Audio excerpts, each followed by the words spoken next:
Assalamualaikum warahmatullahi wabarakatuh. Selamat bertemu kembali anak-anak ya dalam pembelajaran daring kita di matematika kelas 12 untuk peminatan. Untuk saat ini kita akan melanjutkan materi kita berikutnya yang kemarin itu berkaitan dengan distribusi fungsi probabilitas. Maka kita akan lanjutkan kali ini adalah dengan materi berikut. Direk kursore angel. Ya.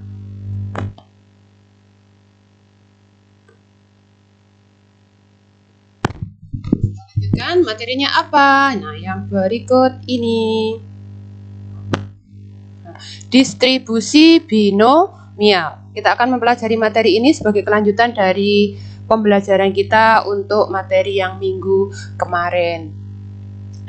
Jadi kita masih berkisar ke peluang ya. Gitu. Oke. Pendahuluan saya awali itu. Nah, kita baca dulu. Jadi penanaman karakter yang ingin saya berikan di sini adalah bahwa dalam kehidupan sehari-hari kita sering mendefinisikan sukses dan gagal atau baik dan buruk itu sesuai dengan persepsi kita. Pada dasarnya, apa yang kita perkirakan baik belum tentu baik untuk kita, demikian juga sebaliknya. Allah lebih mengetahui apa yang kita butuhkan dan selalu memberikan tentunya yang terbaik untuk kita. Kita harus banyak bersyukur ya anak-anak ya. Baik. Nah, statistik yang akan Anda pelajari pada saat ini itu semuanya berkaitan dengan istilah ini, sukses dan istilah gagal. Itu. Jadi kesuksesan dan kegagalan. Nah, adapun serangkaian eksperimen sukses dan gagal ini dikenal dengan nama percobaan Bernoulli. Ini nama penemunya ya. Percobaan Bernoulli atau yang dikenal di pembelajaran kita adalah percobaan binomial. Nah, seperti apa? Ciri dari percobaan binomial adalah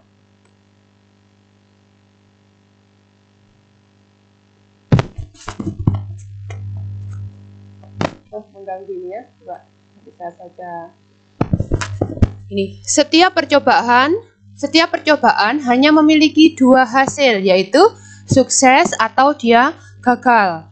Kemudian peluang sukses untuk setiap percobaan itu harus sama. Jadi setiap pelemparan atau pengocokan maka peluangnya itu sama. Jadi kalau di sini disimbolkan sebagai P, artinya peluang munculnya mata dadu 5 misalnya dalam melantunkan sebuah dadu, maka pada suatu percobaan pertama, percobaan kedua, percobaan ketiga dan seterusnya nilainya yaitu 1/6. Mata dadu kan ada 6, 1 sampai dengan 6 munculnya mata 5 itu kan peluangnya 1/6 dan ini harus konstan, stabil di pelemparan pertama, kedua, ketiga dan seterusnya. Ciri berikutnya, setiap percobaan harus bersifat independen atau bebas satu dengan yang lainnya. Jadi tidak saling mempengaruhi. Kemudian banyaknya rangkaian percobaan pada suatu eksperimen Bernoulli atau eksperimen binomial harus tertentu. Itu ya. Itu ciri dari sebuah eksperimen binomial.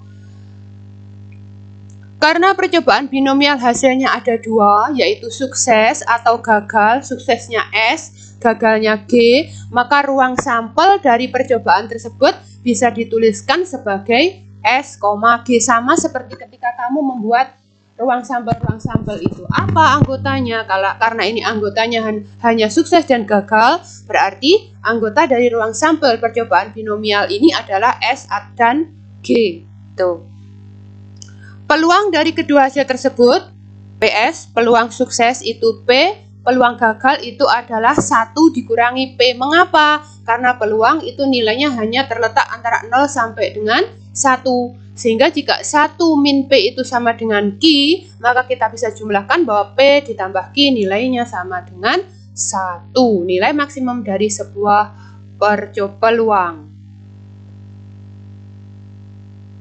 Contoh, Jadi gambarannya kayak gini. Nanti kamu kan tadi saya bilang berkaitan dengan sukses dan gagal, ya. Jadi kamu yang perlu diingat di sini bahwa P ditambah Q nilainya harus sama dengan 1. Contohnya ini.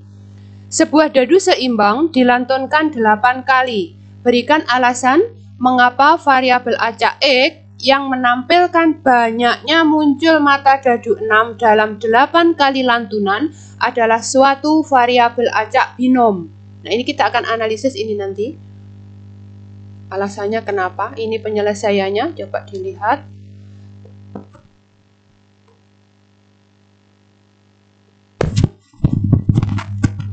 Variabel acak X adalah suatu variabel acak binomial karena ia memenuhi semua karakteristik yang dinyatakan. Yang tadi, yang persyaratan tadi ya.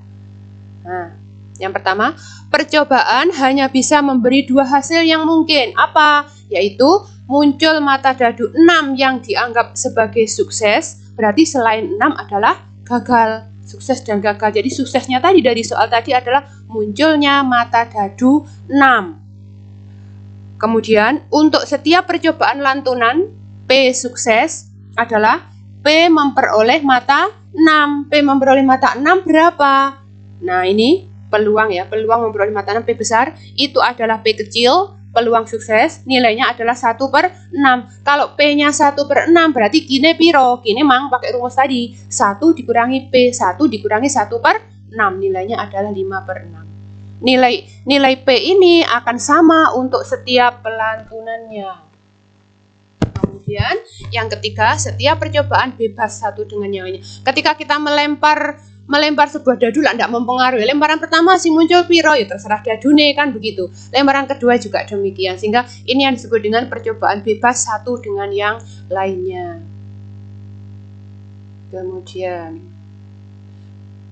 cara menghitung ini distribusi binomial. Bagaimana menghitungnya? Untuk eksperimen binomial, di mana probabilitas suksesnya P dan probabilitas gagalnya Q yang dirumuskan sebagai 1 min P untuk setiap percobaan, maka probabilitas X sukses dari N percobaan ulang. Jadi X sukses dari N percobaan ulang itu dirumuskan sebagai, nah ini rumusnya, P peluang, X ini suksesnya, N-nya banyaknya percobaan, kombinasi dari N, X. Kamu masih ingat kan rumus kombinasi yang dulu awal-awal Bu Nur minta untuk apa rumusnya kombinasi itu ya, apa rumusnya permutasi dan seterusnya, itu kita pakai di sini nantinya. Kali P pangkat X kali Q pangkat N dikurangi X. P-nya peluang sukses, Q-nya peluang gagal. Ini dicatat ya, rumusnya peluang binomial. Petunjuk pengerjaan soalnya, jadi tak kei langkah-langkah begitu. Untuk setiap percobaan, kita harus menentukan apa yang dianggap sebagai sukses. Nah, sukses ini biasanya berkaitan dengan yang ditanyakan pada soal itu. Misalnya, berapa probabilitas muncul mata dadu 6 sebanyak 3 kali pada eksperimen melantunkan dadu sebanyak 5 kali. Berarti suksesnya apa? Sing ditakokno mang lho, sesuai dengan petunjuk tadi adalah suksesnya adalah muncul mata 6, muncul mata dadu 6. Berarti gagalnya apa? Yo muncul selain 6 kan begitu. Kamu harus menganalisis dari situ dulu untuk bisa mengerjakan binomial ini. Kemudian menentukan peluang sukses dari percobaan. Kemudian selanjutnya adalah menentukan peluang gagal. Kalau suksesnya sudah ketemu, nanti kan gagalnya tinggal dikurangi saja. 1 dikurangi sukses, 1 dikurangi P. Kemudian menentukan banyaknya percobaan ulang atau N. Dan yang terakhir menentukan banyaknya sukses atau X dari N percobaan tadi. Baik, kita masuk ke contoh ya, biar lebih jelas.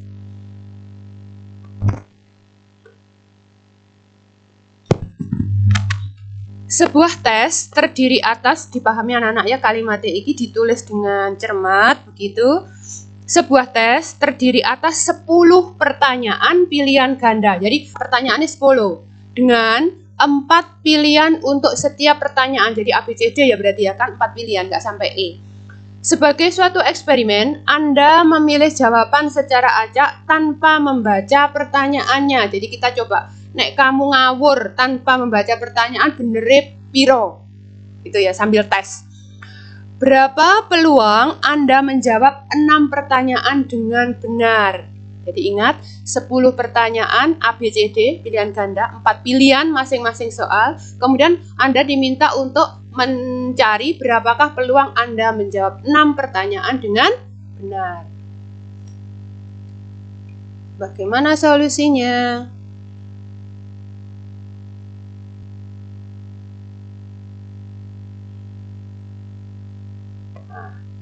Dulu, sebentar.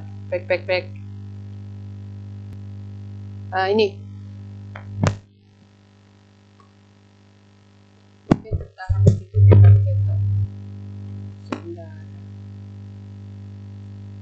Penyelesaian ya dari soal tadi.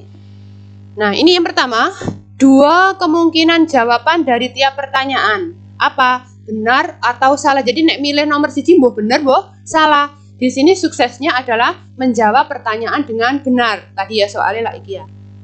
Suksesnya didelok-delok kene. Nah, ini menjawab pertanyaan dengan benar. Itu suksesnya.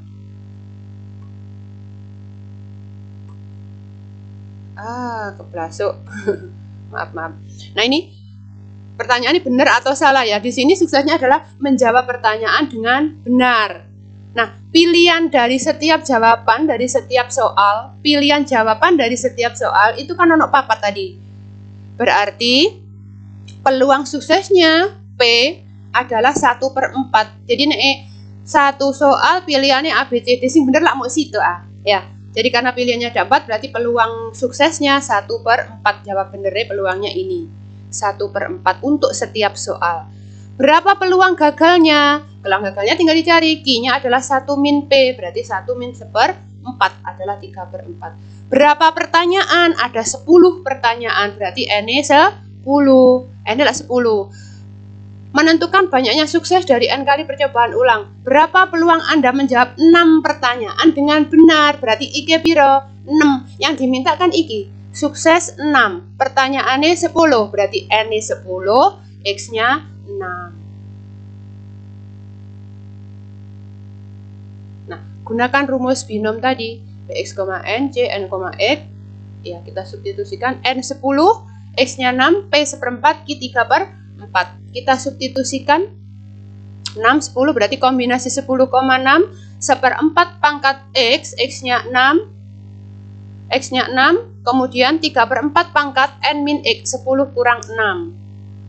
Kita hitung pakai kombinasi, berarti 10 faktorial per 10 kurangi 6 itu 4, 6 faktorial. Ya, ingat rumus faktorial, rumus kombinasi yo. Jadi ini, berarti 1/4 pangkat 6 kali, ini 3/4 pangkat 4, 10 kurangi 6. Berapa? Nah, ini kita hitung 10, 9, 8, 7, 6 faktorial. Ini 6 faktorial, 4, 3, 2, 1, 3 pangkat 4. 3 pangkat 4 per, ini kan 6 pangkat 4, ini 4 pangkat 4, berarti 4 pangkat 10. Kemudian yang sama kita coret, oke, sehingga hasilnya adalah, ini sudah saya sederhanakan, 210, ini 81/4 pangkat 10. Kamu bisa hitung pakai kalkulator berapa hasilnya. Nah, ini sudah saya bulatkan. Ternyata hasilnya adalah 0,016. Jadi nek ngawur kemungkinannya sangat kecil sekali. Makanya nek jawab soal ojo ngawur. Kuncinya apa? Ya harus belajar. Ini pembulatan 3 angka di belakang koma. Jadi 0,0 loh ya. Kecil sekali kemungkinan kamu jawab 6 bener kabeh itu. Ya, begitu kan? Oke, caranya seperti itu. Jadi dari analisis masuk rumus.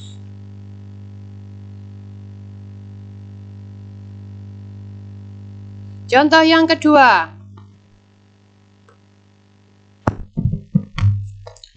Setelah dilakukan penelitian bertahun-tahun terhadap hasil panen buah apel, diketahui dari setiap 1.200 buah apel yang dipanen akan terdapat 120 buah apel busuk. Jika diambil 4 buah apel secara acak, berapakah peluang ditemukannya? Tidak ada buah apel yang busuk. A. Yang B, ada 2 apel yang busuk, semua apel busuk, dan seterusnya. Gampang kan? Tinggal analisis saja. Berikut analisisnya. Nah, penyelesaian. Ini dari setiap 1200 apel ada 120 apel busuk. Maka P-nya berapa? Kan yang ditanyakan itu tadi. Jadi 120 per ini. P-nya peluang suksesnya 1/10. Jadi terambil apel busuk itu peluang suksesnya 1/10. Kalau P-nya sudah ketemu, Q-nya kita cari. 1 min 1/10 berarti 9/10. Nah, pengambilannya sebanyak berapa kali? 4. Maaf. Pengambilannya berapa apel? 4 apel, berarti N papat. Ya, N papat, PQ ketemu. Kemudian A, peluang tidak ada apel busuk. Nek gak ono apel busuk berarti IK piro? 0, ya kan? IK 0. Sehingga peluangnya bisa kita hitung 0,4, P 0,4 adalah kombinasi dari 4,0, P ini masuk 1/10 pangkat 0, Q-nya 9/10 pangkat 4. Kombinasi 4/10, gunakan rumus kombinasi. 1/10 pangkat 0 nilainya 1, ini dihitung biasa manual pakai kalkulator, itu ternyata hasilnya 0,6561. Itu kalau peluang tidak ada apel busuk. Intinya di sini kamu harus tahu N, tahu X, tahu P, tahu Q. Jadi P itu adalah peluang suksesnya. Peluang ada 2 apel busuk berarti IK piro? IK loro, ya kan? IK loro kita substitusi ke sini. 2,4, 4,2 kombinasi 4,2 1/10 pangkat 2 9/10 pangkat 2. Hitung pakai rumus kombinasi, pakai kalkulator dan seterusnya ketemu ini. Berikutnya, peluang semua apel busuk berarti IK piro? 4. Berarti masuk rumus 4,4 kombinasi dari 4,4 itu dihitung 1 ya.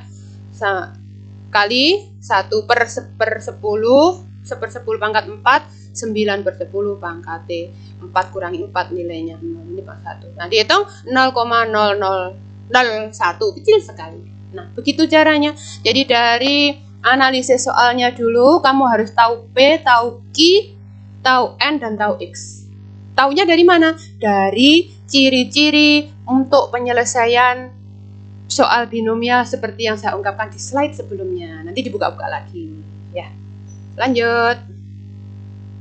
Sekarang kita lanjut kepada fungsi distribusi binomial kumulatif. Karena kumulatif ini berarti jumlah akeh ya. Nah, fungsi distribusi kumulatif dengan kata kunci paling banyak X sukses. Jadi akeh gitu. Ada banyak peluang begitu. Paling banyak X sukses dinotasikan dengan F besar X sama dengan P. X besar kurang dari sama dengan X adalah sigma. X kurang dari sama dengan X dengan rumus Fx, atau kalau mau dituliskan secara fungsi seperti ini, P misalnya X kurang dari sama dengan 2 berarti jumlah 0, kan sigma tadi. X sama dengan 0, Px sama dengan 1, Px sama dengan 2 ditambahkan semuanya. Atau F besar 2 itu sama dengan F2, F0 ditambah F1 ditambah F2. Jadi ditambahkan karena kata-kata ini kumulatif, sigma berarti. Contoh 2, contoh 3 ya. Contoh 3 saya bacakan dulu. Untuk titik apa ya anak-anak ya, belajar berliterasi. Oke. Suatu bagian penting dari tugas layanan pelanggan dari sebuah perusahaan telepon berkaitan dengan kecepatan di mana gangguan pada layanan rumah bisa diperbaiki. Anggap data yang lalu menunjukkan bahwa peluang di mana gangguan pada layanan rumah bisa diperbaiki pada hari yang sama itu 0,8. Jadi peluangnya 0,8. Untuk 6 gangguan pertama yang dilaporkan pada suatu hari tertentu, tentukan probabilitas bahwa paling banyak, nah ini kan paling banyak 4 gangguan bisa diperbaiki pada hari yang sama ya. Ada 6 gangguan pada hari yang sama pada hari tertentu, tentukan probabilitas paling banyak 4 isok diperbaiki begitu. Kita analisis dulu. Ya. Bagaimana analisisnya, Bu? Ya begini ya. Ini kok gak metu.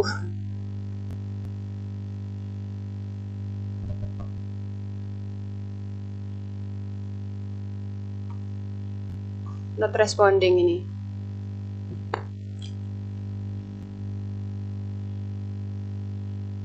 Sebentar anak-anak, saya cut dulu ya. Saya cut dulu.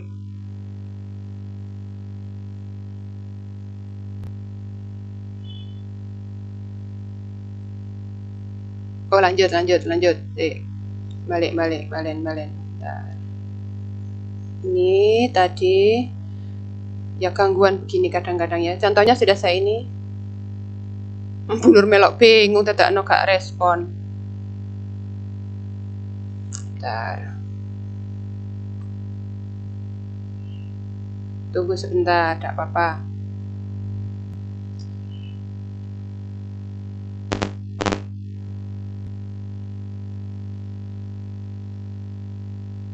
Nah, analisisnya seperti ini.